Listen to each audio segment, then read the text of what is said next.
জগদ্ধাত্রী পুজো হবে আর মামার বাড়িতে আমি যাবো না, সেটা কখনো হতেই পারে না। তো বিসর্জনের দিন সকাল সকাল চলে গেছি। তো ম্যাঙ্গো বাটি খেতে খেতে তারপর এখন লাঞ্চটা করে নিয়েছি, ভাত আর চিকেন। হায় হায় কী সুন্দর খেতে ছিল। তারপর আমার জিগরি দোস্তকে নিয়ে চলে গেছিলাম একটু আইসক্রিম খেতে খেতে। তারপর সন্ধ্যা হতেই ফুচকা খাওয়া শুরু হয়ে গেছে, তারপর এখানে চিপস খাওয়া শুরু হয়ে গেছে। তো বক্সের তো দেখতেই পাচ্ছ বক্স কেমন জোরে বাজছে, আমরা কেমন নাচ গান করছি। তোমার দেখতে থাকো, আরও নাচ গান আছে। তো এখানে কিন্তু আমাদের খাওয়া শেষ হয় না, খাওয়া চলতে থাকবে। আর আমরা যতক্ষণ নাচছি তোমরা কি করো, ভিডিওটা লাইক কমেন্ট শেয়ার সাবস্ক্রাইব করে দাও আর এনজয় করো ভিডিওটা।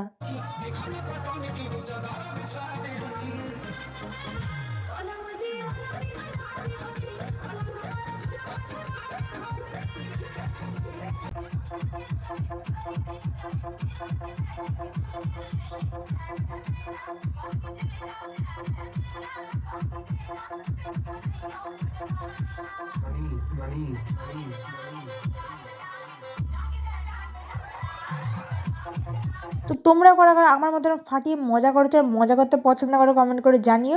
তো তারপরের দিন সকালবেলা ঘুম থেকে উঠে আমরা টিফিন করেছিলাম, ও বাড়ি চলে গেছিলো, আমি বাড়ি চলে গেছিলাম। তো দেখা হচ্ছে নেক্সট ভিডিওতে।